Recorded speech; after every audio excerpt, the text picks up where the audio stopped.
Welcome to the Explainer. Okay, let's just jump right in. Have you ever actually stopped to wonder how scientists measure the invisible biological forces that are literally keeping us alive right now? I mean, inside every single cell in your body, there are millions of microscopic reactions happening every second.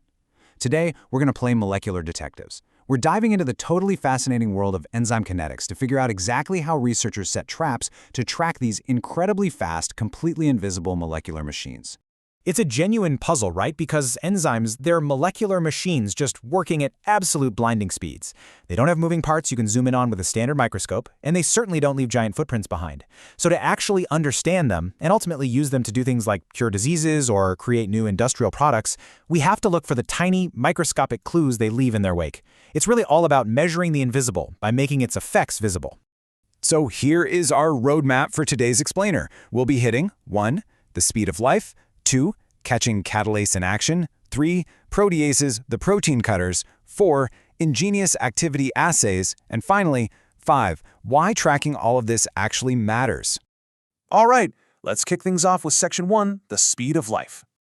To catch our molecular culprits in the act, we first have to understand the ground rules, which means looking at chemical kinetics. Basically, this is the study of how fast reactants turn into products. It's not just about what a reaction does. It's about the specific step-by-step path it takes to get there. We're looking at how changing the environment, like turning up the heat or altering the concentration, speeds up or slows down these molecular machines. And this right here brilliantly illustrates that basic mechanism. It's kind of like a lock and key. On the left, you've got your substrate. Think of that as a highly specific key. The enzyme is the lock. When they meet, they briefly form this enzyme-substrate complex. The enzyme forces a change, rapidly breaking or building bonds, and then boom, it snaps out new products. The crazy part? The enzyme is left completely unchanged and immediately ready to work again. Our job as detectives is to measure the exact speed of this sequence. Moving right along to Section 2, catching catalase in action. Okay, so let's look at a real-world example. Catalase is an enzyme found in pretty much all living things that are exposed to oxygen. Its main gig is protecting cells by rapidly breaking down toxic hydrogen peroxide into totally harmless water and oxygen gas. If we want to catch this happening, we basically set a physical trap in the lab. We mix hydrogen peroxide and a buffer in a glass tube, submerge it in a water bath to lock in a perfectly constant temperature, add our catalase, quickly seal it with a Teflon plug, and then just monitor the rising oxygen pressure through a computer interface. What's really cool is actually seeing the physical setup researchers use to pull this off. Notice the reaction tube submerged in that beaker of water? That is absolutely crucial for maintaining that constant temperature we just talked about. And attached right to the top of that custom Teflon plug is a gas pressure sensor. It feeds the data straight into the laptop on the left. So the reaction happens in the beaker, but the proof of the enzyme speed pops up instantly on the screen. But you might be wondering, why go through the trouble of measuring gas pressure at all? Well, when we're tracking a reaction, we basically have a choice. Measure the reactant disappearing or the product appearing.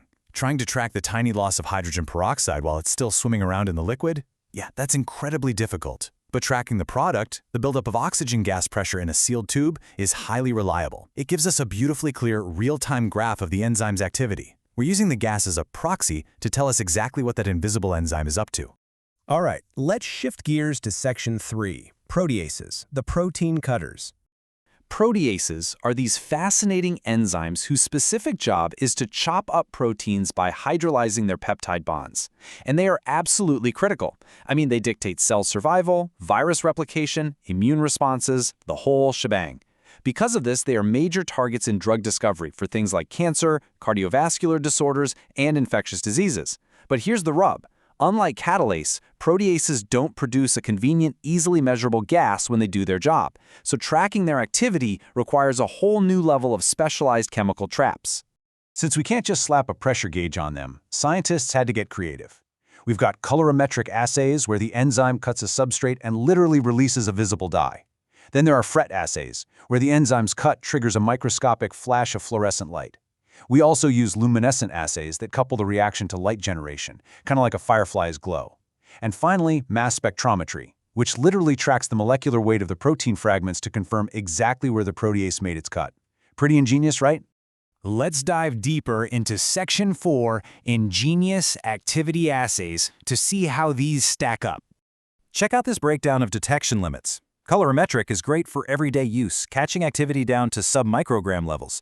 But look at luminescent and mass spectrometry assays. They can detect enzyme activity down to the sub-picogram and even femtogram levels.